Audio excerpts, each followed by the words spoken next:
മല്ലപ്പള്ളി തിരുമാലയുടെ മഹാദേവ ക്ഷേത്രത്തിലെ തിരുത്സവത്തിന്റെ ഭാഗമായിട്ടുള്ള കലാപരിപാടികൾക്ക് തുടക്കം കുറിച്ച് കലാസന്ധ്യ നടന്നു. ഇതിന്റെ ഉദ്ഘാടനം ചലച്ചിത്ര താരം ജയൻ ചേർത്തല നിർവഹിച്ചു. മല്ലപ്പള്ളി തിരുമാലയുടെ മഹാദേവ ക്ഷേത്രത്തിലെ തിരുവുത്സവത്തിന്റെ ഭാഗമായിട്ട് നടക്കുന്ന കലാപരിപാടികൾക്ക് തുടക്കം കുറിച്ചാണ് കലാസന്ധ്യ നടന്നത്. ഇതിന്റെ ഉദ്ഘാടനം ചലച്ചിത്ര താരം ജയൻ ചേർത്തല നിർവഹിച്ചു. ഇതിന്റെ അമ്പലത്തിന്റെ ഉത്ഭവം തന്നെ നമുക്ക് ആലോചിച്ചറിയാം. മുൻകാലങ്ങളിൽ ഇത് സാംസ്കാരിക കേന്ദ്രങ്ങളായിരുന്നു.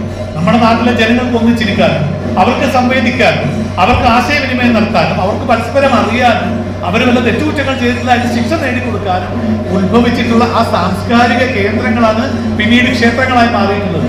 നമുക്ക് ഇവിടുത്തെ രീതികൾ കണ്ടാൽ അറിയാം അല്ലെ. കൊടിമരം, ഈ കൊടിമരം എന്തിനെ സൂചിപ്പിക്കുന്നതാണ്?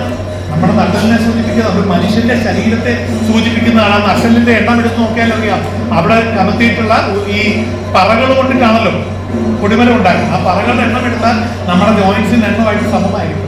അതിൽ ചുറ്റിപ്പോകുന്ന ഞരമ്പുകളെ പ്രതിനിധാനം ചെയ്തുകൊണ്ടാണ് ആ ചുമന്ന ചരട് നമ്മുടെ കൊടിമര കയറ് അവിടെ ഉണ്ടാക്കിയിട്ടുള്ളത്.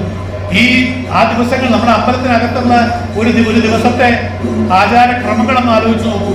സൂര്യൻ ഉദിക്കുന്നതിന് മുമ്പ് വന്നിട്ട് ഭഗവാനെ അഭിഷേകം ചെയ്ത് കുളിപ്പിച്ചിട്ടാണ് ഭക്ഷണം. കുളിച്ചു കഴിഞ്ഞാൽ എന്താ, നമ്മൾ തന്നെ കുളിച്ചു നോക്കിക്കോളൂ. നമ്മൾ രാവിലെ കുളിച്ചു കഴിഞ്ഞാൽ അന്നേരം വിശപ്പല്ലേ.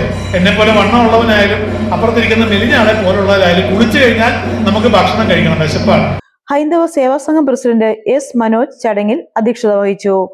ഈ ഉത്സവം നമുക്കറിയാവുന്ന പോലെ എല്ലാ വർഷവും നമ്മുടെ കമ്മിറ്റി വളരെ വിപുലമായി സജ്ജീകരിച്ച് നമുക്ക് വേണ്ട രീതിയിലുള്ള എല്ലാ പ്രോഗ്രാംസും എല്ലാവർക്കും താല്പര്യമുള്ളവരും 3 ഗാനമേളയും നാടകവും മറ്റ് ക്ഷേത്ര കലകളും എല്ലാം തന്നെ ഭംഗിയായിട്ട് ചെയ്തിട്ടുണ്ട്.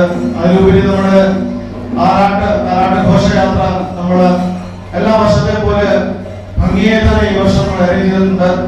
അതിലും ഭംഗിയായി നമുക്ക് ഈ വർഷം കൊണ്ടാടണം.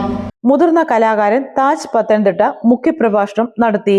ക്ഷേത്രം രക്ഷാധികാരി ചന്ദ്രശേഖരൻ നായർ തലപ്പള്ളി, സെക്രട്ടറി CS പിള്ള, ഭാരവാഹികളായ സുശീലൻ പിള്ള, ജയൻ ഞാലുമുറി, പ്രിജിത് പി നായർ, ചന്ദ്രൻ BT എന്നിവർ പ്രസംഗിച്ചു.